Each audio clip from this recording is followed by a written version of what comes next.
ध्यानाभ्यास के लिए कृपया अपने नेत्रों को बंद कर लीजिए।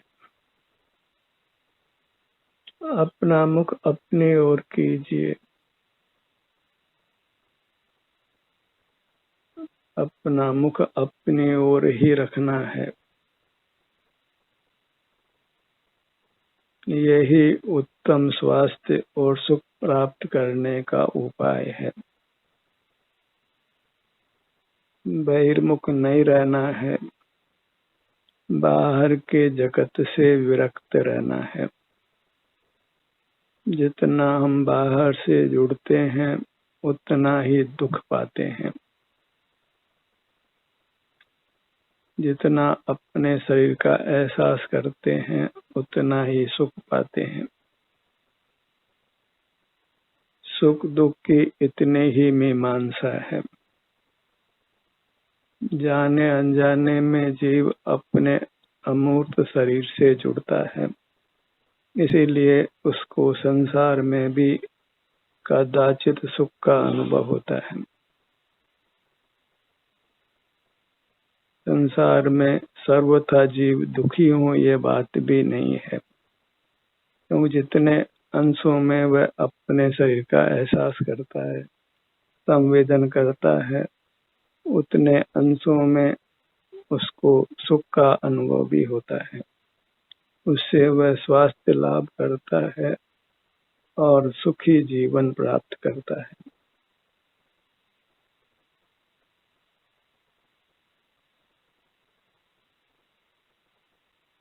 अपने शरीर का एहसास करते रहना है। अपने ध्यान को अपने सिर के भाग पर लाइए।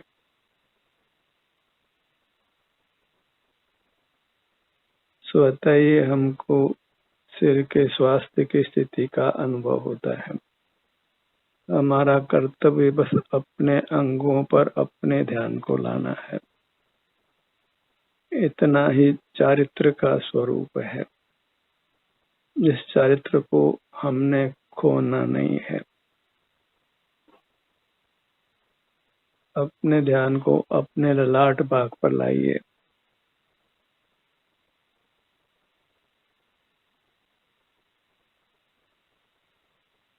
अपने सन्मुख होना इतना ही धर्म है, इतना ही हमारा कर्तव्य है, इतना ही शील है।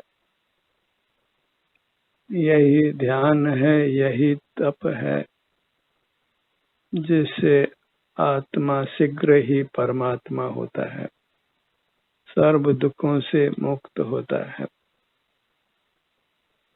ललाट का भाग बाएं से दाएं,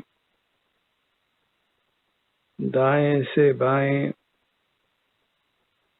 ऊपर से नीचे, नीचे से ऊपर,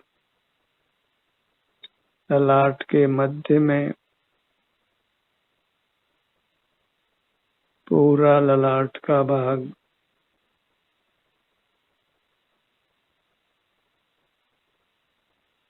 अपने सन्मुख बने रहना है। अपने मुहूर्त को दृढ़ता से ग्रहण करना है। इससे च्युत नहीं होना है, इसको छोड़ना नहीं है। यही संसार सागर को पार करने के लिए जहाज है।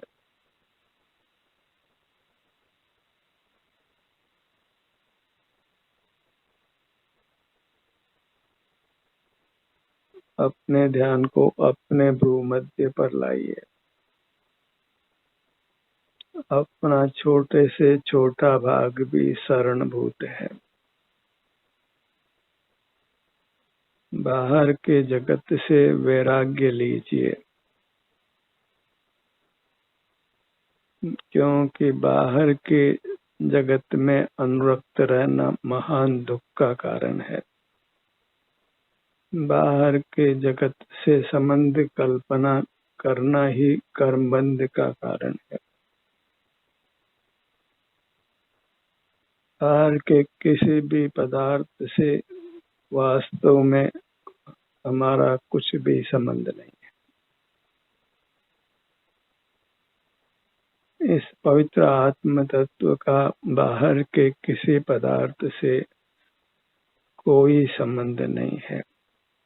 सुख के लिए यह सर्व प्रकार से पूर्ण है, इसीलिए परमार्थ से यह प्रभु है।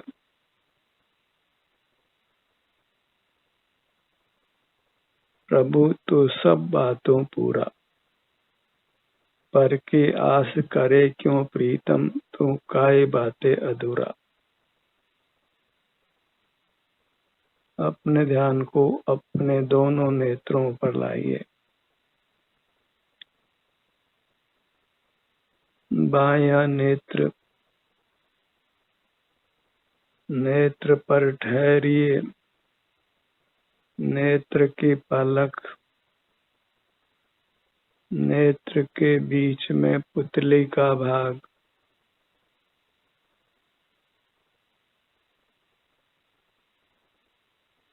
दायां नेत्र नेत्र की संवेदना,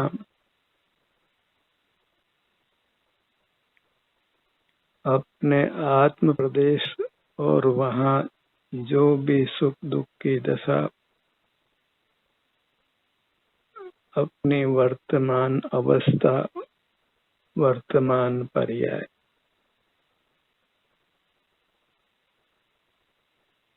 दोनों नेत्र एक साथ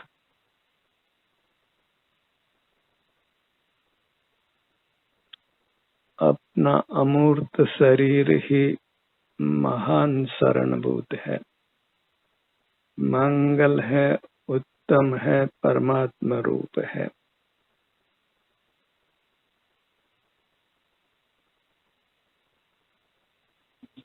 पूरे ब्रह्मांड के बराबर है, संकोच कर ही प्राप्त मूर्त शरीर के बराबर है।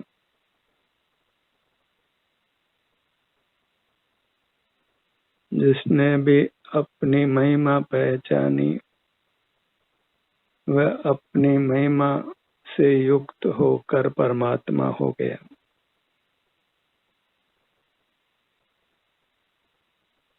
सोहम सोहम का मंत्र जपते हैं, उसका आशय यही है कि जैसा परमात्मा का रूप है, ऐसा ही मेरा रूप है।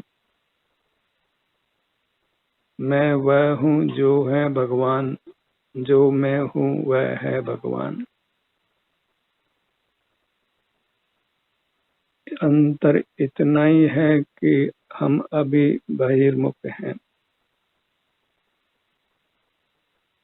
बस इस बहिर्मुखता के कलंक को मिटा दें तो परमात्मा हो जाते हैं।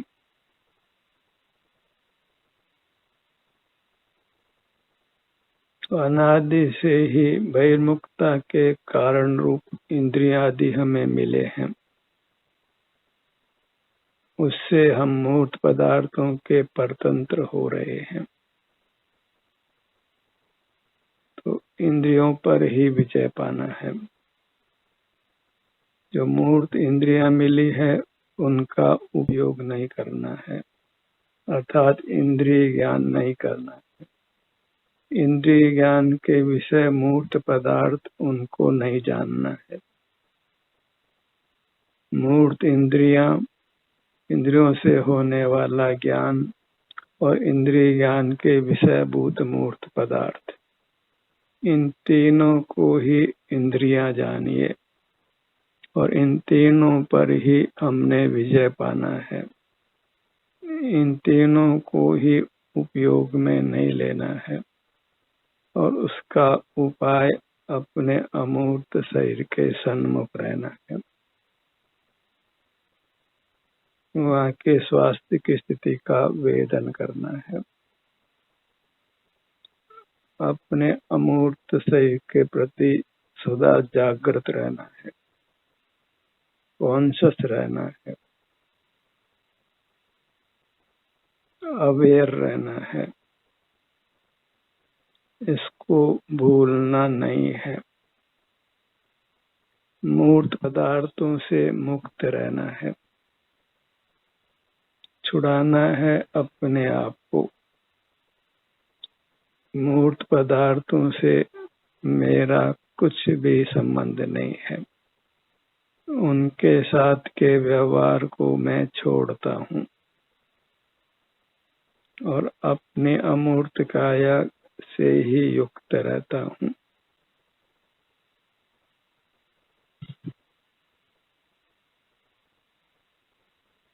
जब तक हम परमात्मा नहीं हो जाते तब तक दुखों से मुक्त नहीं होते।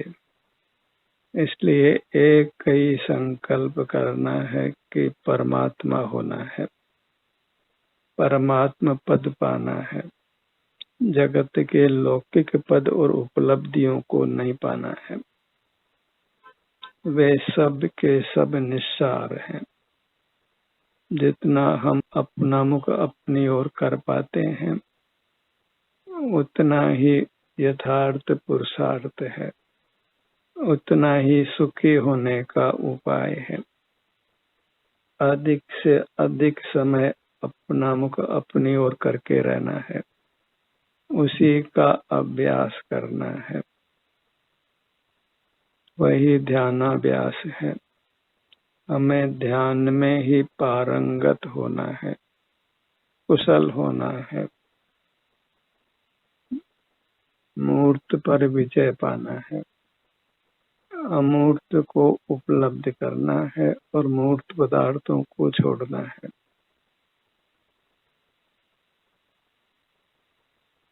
अपने ध्यान को अपने बाएं कान पर लाइए।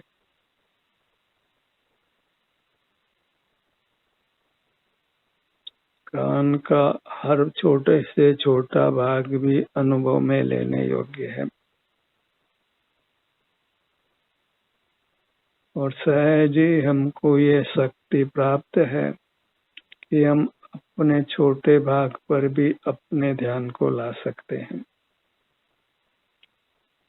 इतना हमें स्पष्ट संवेदन है कि हम अपने हाथों से अपने छोटे से छोटे भाग को भी ग्रहण कर सकते हैं, क्योंकि हमें अपना छोटे से छोटा भाग भी पृथक अस्तित्व में अनुभव में आता है।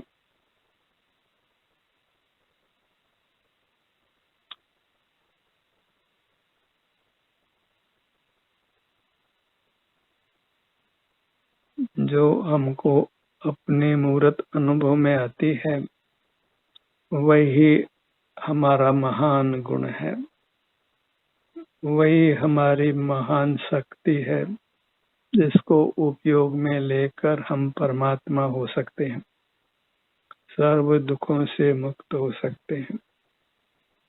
जो हमें अपने शरीर का एहसास होता है, अनुभूति होती है, बस उसी का बल ग्रहण करके हमें मोक्ष पा लेना है। इसी शक्ति को हमने उपयोग में लेकर परमात्मा बनना है। इस आत्मा का स्वरूप अनुभूति है। अनुभूति स्वरूप भगवान आत्मा वही आनंद दाता है। अपने इस अमूर्त काया को ही भगवान आत्मा संज्ञा है और वही वास्तव में पूज्य है, आराध्य है, संवेद्य है। इसका अनुभव करना ही इसकी पूजा है, आराधना है। इसी से हम कर्म रूपी यमराज से अपने को छुड़ाते हैं। विधाता या यमराज कोई अन्य जीव नहीं है, वह हमारे साथ बद्ध मूर्त कर्म ही है और उसका कारण हमारी बहिर्मुखता है। तो अपनी बहिर्मुखता को ही यमराज मानिए, पिशाच मानिए, राक्षस मानिए। उसी से हमारा घात होता है।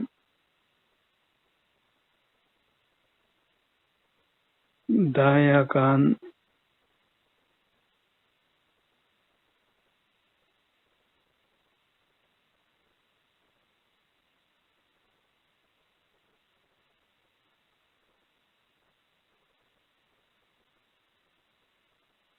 ये जो आत्मानुभूति है, अपने विभिन्न भागों की अनुभूति है,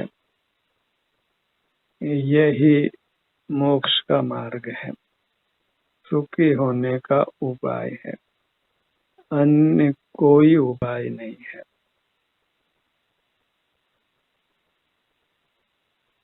अपने भागों में जो भी संवेदना मिलती है उसको आदर के साथ अपनाइए। आदर इसलिए कि वह संवेदना ही हमको मोक्ष प्रदान करने वाली है, परमात्मा बनाने वाली है। अपने ध्यान को अपनी नासिका पर लाइए।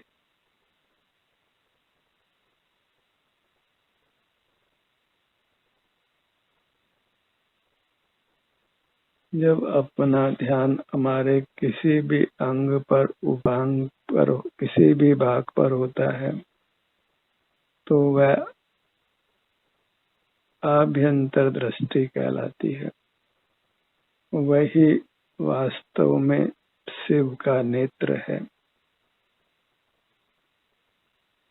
तीसरा चक्षु है, मोक्ष प्रदाता है। वही दिव्य चक्षु है। वही आत्म दर्शन है, देव दर्शन है। वही करने योग्य कार्य है। वही चारित्र है, धर्म है, सामायिक है, प्रायश्चित है, आलोचना है, प्रत्याख्यान है।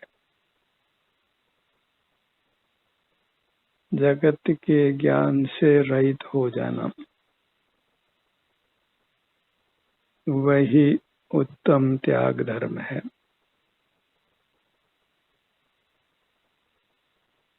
जगत से विरक्त होकर अपने इस दिव्य अमूर्त काया में अनुरक्त रहना है।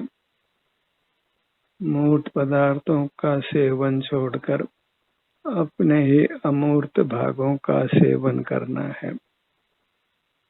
मूर्त पदार्थों को विषकुंभ जानो और अपने अमूर्त काया को अमृत कुंभ जानो।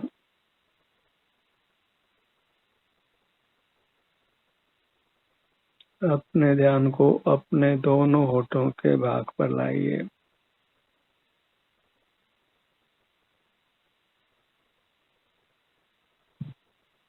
होठों की संवेदना को अनुभव में लीजिए।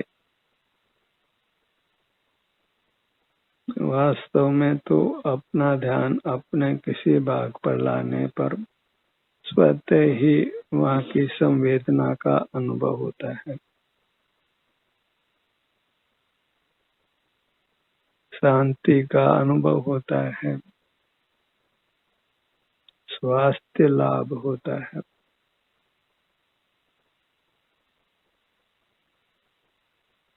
लोग ध्यान को एक चिकित्सा के रूप में ग्रहण नहीं करते हैं। जो निरापद चिकित्सक है वही अपने रोगों से रक्षा करना है। प्रिवेंशन भी यही है और ट्रीटमेंट भी यही है।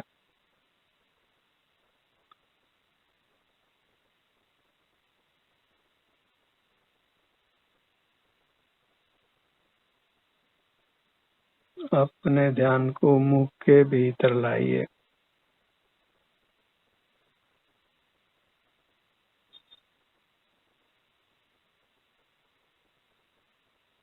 हमारा कर्तव्य है कि हम अपने शरीर के हर भाग को स्वस्थ रखें। और इसके लिए हमें अपने हर भाग को समय देना है, उपयोग देना है, हर भाग का संवेदन करना है और अन्य कार्यों के लिए फुर्सत नहीं रहे इतना व्यस्त रहना है। अपने अनुभव में ही ऑक्यूपाइड रहिए ताकि अन्य वृथा के कर्मबंध के कारणों से हम अपने को मुक्त रख सकें। समय बहुमूल्य है। मुख के भीतर ऊपर तालू का भाग।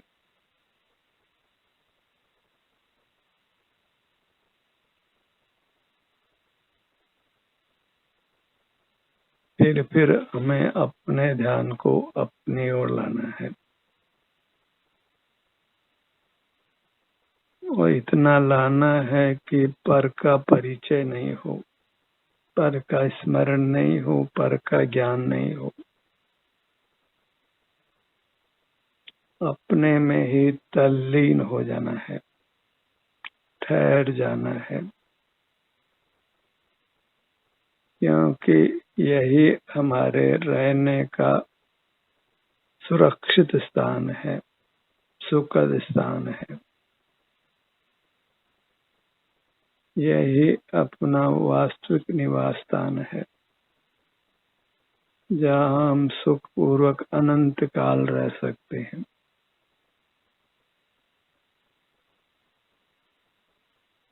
कंठ भाग को अनुभव में लीजिए।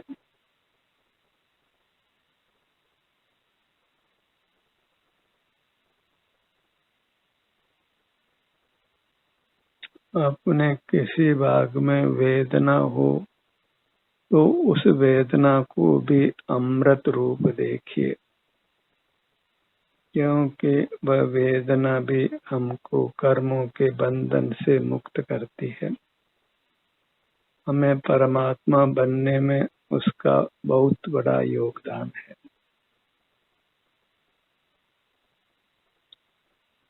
जी उससे हम अंतर्मुख रहते हैं और जितना अंतर्मुख रहते हैं उतना स्वतः ही अपने सुख का बंटवारा होता है, उतने ही हम कर्म के बंधन से मुक्त होते जाते हैं, मोक्ष के निकट पहुंचते हैं। हमें कुछ खबर ही नहीं है कि वेदना हमको मोक्ष पहुंचाती है, परमात्मा बनाती है। वेदना से बिल्कुल भयभीत नहीं होना है, घबराना नहीं है। जो भी वेदना से डर गए उनको वेदना में वृद्धि हुई है, क्योंकि डर एक बड़ी कषाय है। रोग बढ़ जाएगा ऐसा चिंतन अच्छा नहीं है। हम जब अपने शरण में हैं, अपने अमूर्त काया के आलम्बन से जीते हैं, तो रोग ने बढ़ना नहीं है, घटना ही है। रोग तो निश्चित ही बढ़ेगा यदि हम अपनी संवेदना से दूर भागते हैं, अपनी संवेदना को बुरा देखते हैं, बुरा जानते मानते हैं। जो संवेदना मोक्ष मार्ग रूप है उसको हम बुरा जानकर उसको मिटाने का उपाय करते हैं। वेदना को सह लेना ही परमात्मा होने का उपाय है। उत्तम स्वास्थ्य, उत्तम सुख को पाने का उपाय है।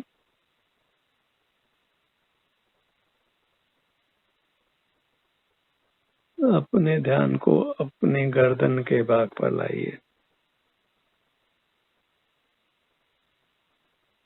अपने सन्मुख होने से होने वाली शांति को पहचानिए।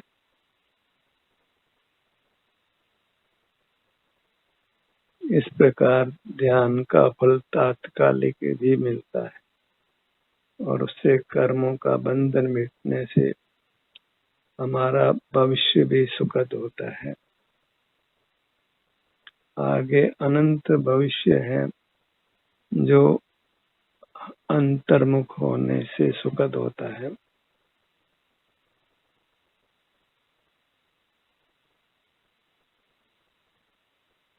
सीने का भाग चूंकि अपने अमूर्त का यह सुख स्वभावी है, इसलिए इसके सन्मुख होने से हम सुखी ही होने वाले हैं, दुखी होने वाले नहीं हैं। आगे दुख होगा ये चिंतन बिल्कुल योग्य नहीं है। हम अपने सन्मुख रहेंगे तो आगे दुख नहीं सुख ही होगा, यह निश्चित मानिए। भविष्य सुनहरा है यदि हम अपनी शरण में हैं, अपना ही संवेदन करते हुए रहते हैं। अपने ध्यान को अपने पेट के भाग पर लाइए।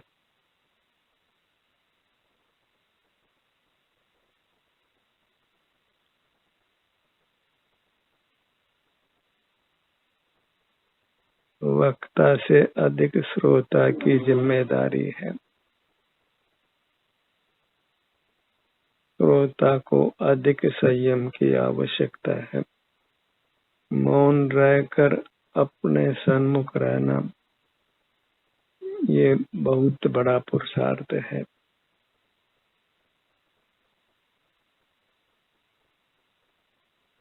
और जगत के सन्मुख रहना वही वास्तव में चारित्र का महान दोष है। अपने ध्यान को अपनी दोनों भुजाओं पर लाइए। अपने कर कमलों का दर्शन करिए। यहाँ की संवेदना को भोगिए। यही संवेदना औषधि का काम करती है, रसायन का भी काम करती है।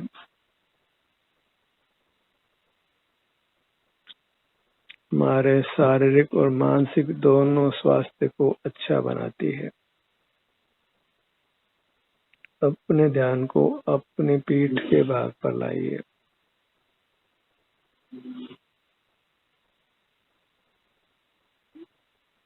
दाहिना पैर, बायां पैर अपनी पगतलियों को अनुभव में लीजिए। पगतलियों की संवेदनाओं को अनुभव कीजिए। अपने हथेलियों को और पगतलियों को अधिक समय दीजिए, क्योंकि यहाँ स्पष्ट संवेदना मिलती है। जितने अधिक संवेदना उतना ही आप कर्मों से मुक्त होते हैं।